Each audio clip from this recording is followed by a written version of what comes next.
Para la correcta lectura e interpretación de este libro, debo señalar que los nombres Yusu, Yusuf, Yusa-Asaf, Yus-Asaf, Yus-Asaf, Isa, Isana, Isa, que aparecen en textos, leyendas y recuerdos cachemires, son todos ellos traducciones del nombre Jesús.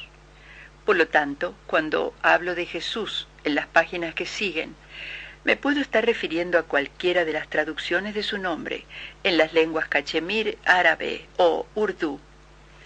También se refieren al nombre de Jesús prefijos toponímicos tales como Yus, Ish o Aish. Musa, por el contrario, es el nombre árabe bajo el que también se conoce en cachemira a Moisés. Para cerrar esta breve introducción, quiero dejar también claro desde el principio que este no es un libro Ahmadiyya. Los Ahmadiyyas constituyen un movimiento islámico que venera la tumba de Jesús en Srinagar. Ni ha sido promovido, subvencionado ni apoyado por ningún tipo de secta, movimiento o grupo. Es simplemente el fruto de una labor particular y aislada, encaminada a investigar unos hechos dados que pueden echar nueva luz sobre pasajes oscuros de la vida de Jesús. Andreas Faber-Kaiser, julio 1976. Prólogo. Jesucristo es una personalidad tan grande, acerca de la cual tantos han escrito y muchos más escribirán aún, que las investigaciones para conocerlo aumentarán de día en día. Para algunos es el Hijo de Dios, mientras que otros creen que es Dios mismo. Muchos creen que fue una encarnación de Dios, y hay muchos más que opinan que fue uno de los más grandes profetas que el Todopoderoso envió a esta tierra para nuestra salvación.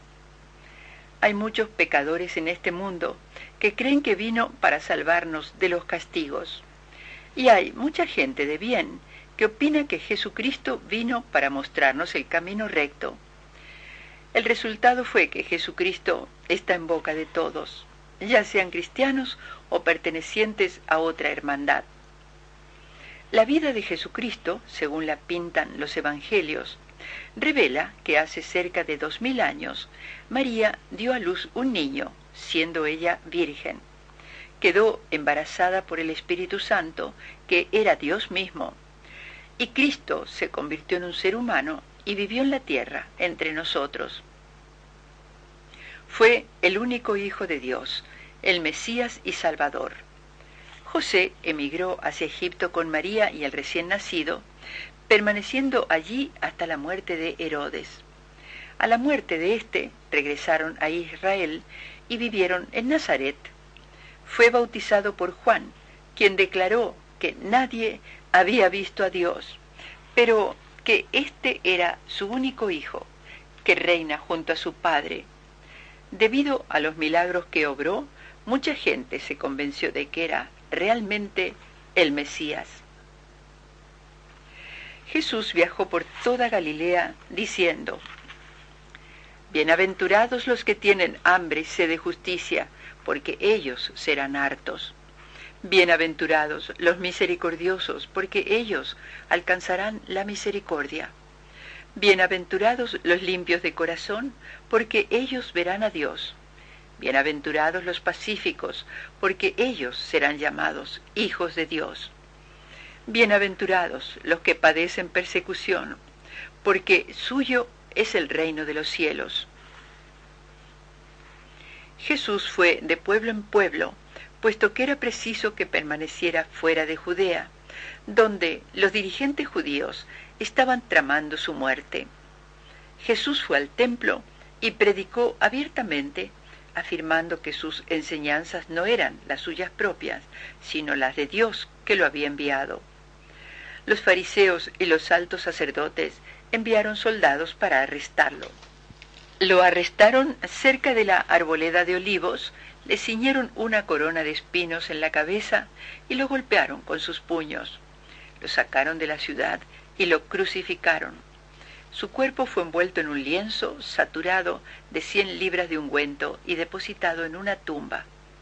2 días después, en la mañana del domingo, vieron que la roca que tapaba la entrada había sido corrida y que la tumba aparecía vacía.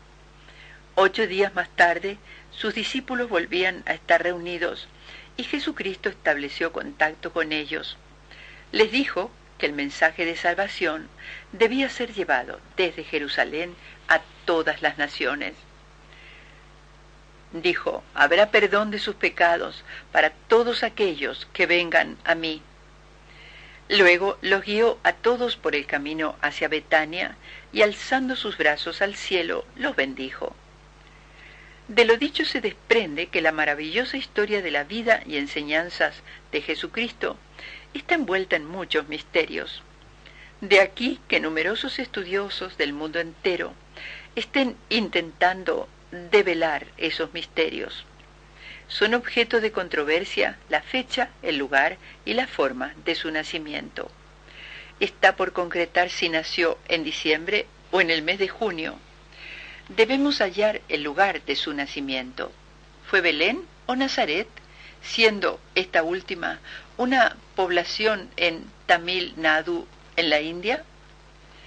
El Talmud predijo que el profeta que debía venir nacería con el signo del pez, que en el zodíaco se conoce con el nombre de Piscis, quedando fijado su período entre febrero y marzo. Hay, por lo tanto, justificación para fijar la fecha y el año del nacimiento de acuerdo con la astronomía. Y en este contexto debemos tomar en consideración la estrella de los magos, que apareció anunciando su nacimiento. Por otra parte, existen diferencias entre los 4 evangelios, y debe analizarse cuál de ellos es el más antiguo. Estos evangelios no nos narran nada sustancial de la infancia de Jesús hasta sus 12 años de edad, cuando se encamina a Jerusalén para las celebraciones de la Pascua. Tampoco se sabe nada acerca del período comprendido entre los 13 y los 29 años, cuando Jesús comienza su ministerio. ¿Abandonó Palestina durante este período de su vida para visitar los grandes centros religiosos en el Valle del Indo, en el Tíbet y en la India?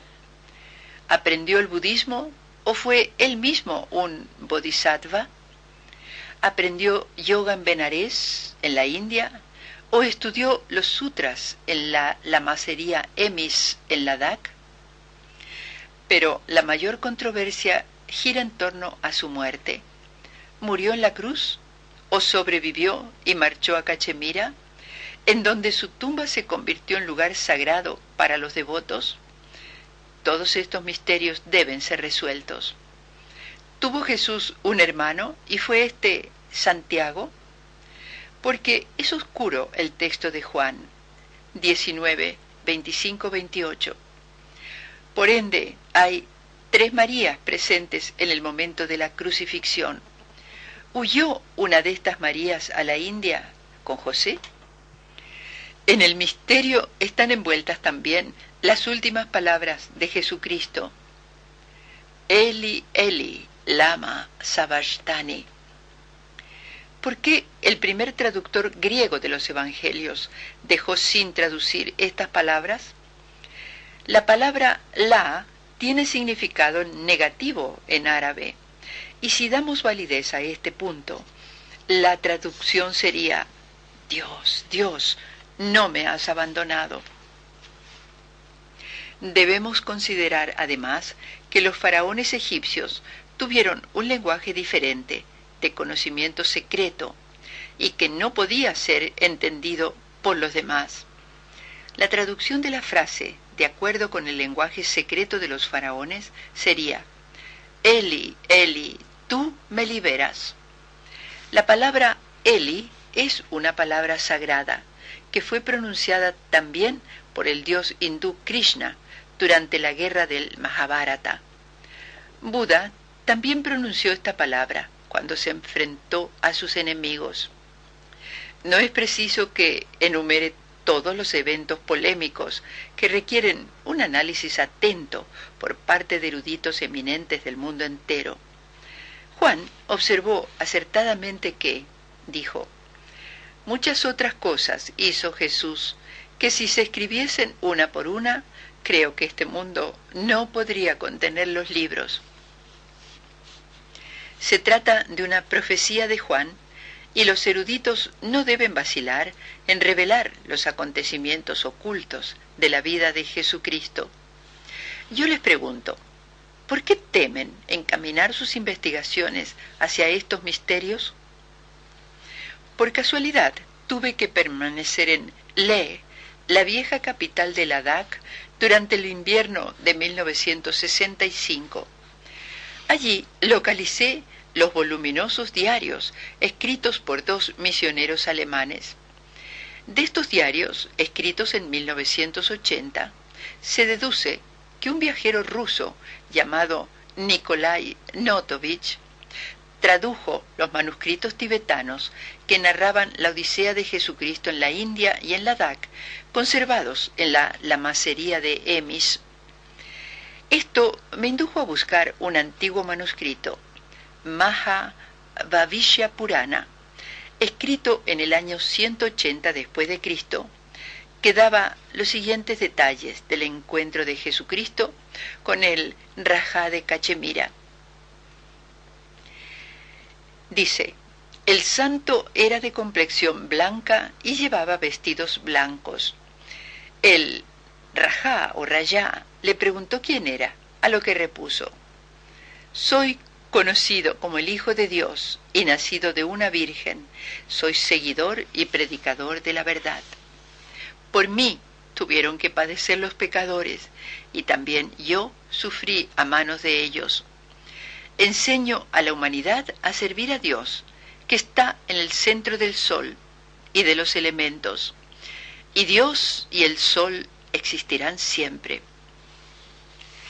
Mis siguientes investigaciones me llevaron hasta la tumba de Yus Sasaf, situada en Srinagar, Cachemira, conocida como la tumba del profeta enviado a los cachemires hace cerca de 2000 años.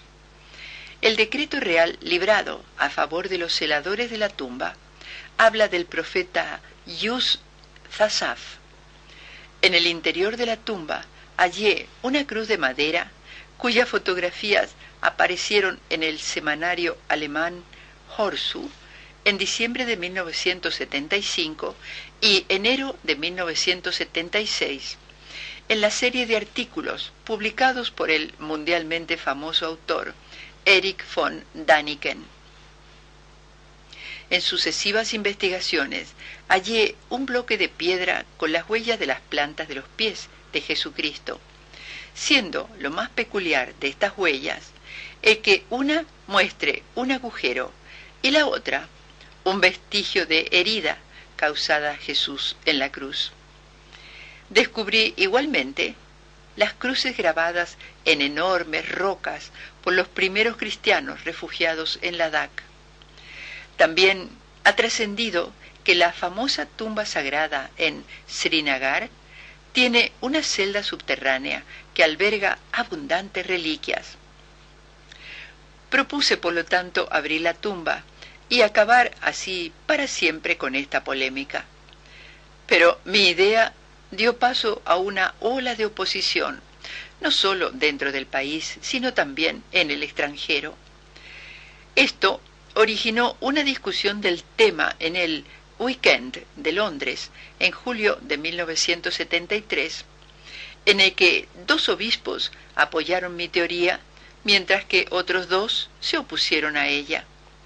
Estoy convencido de que si la tumba se abre, aparecerán huellas de clavos en las manos y en los pies del profeta allí enterrado. Entre los eruditos que están trabajando en este tema, debo mencionar a Dr. Franz Sacke, de Coblenza, Alemania, K. Kanailis, de Birmingham, Inglaterra, Dr. Ladislav Filip, de Bodebrady, Checoslovaquia, Rolf Schettler, de Hattorf, Hamm, Harz, Alemania. En la pasada primavera llegaron a Cachemira, procedentes de España, Andreas Faber-Kaiser y su mujer Mercedes. Ambos tienen un agudo sentido para investigar los misterios de la naturaleza. Naturalmente, los dos sostuvieron conmigo largas discusiones acerca de la vida desconocida de Jesucristo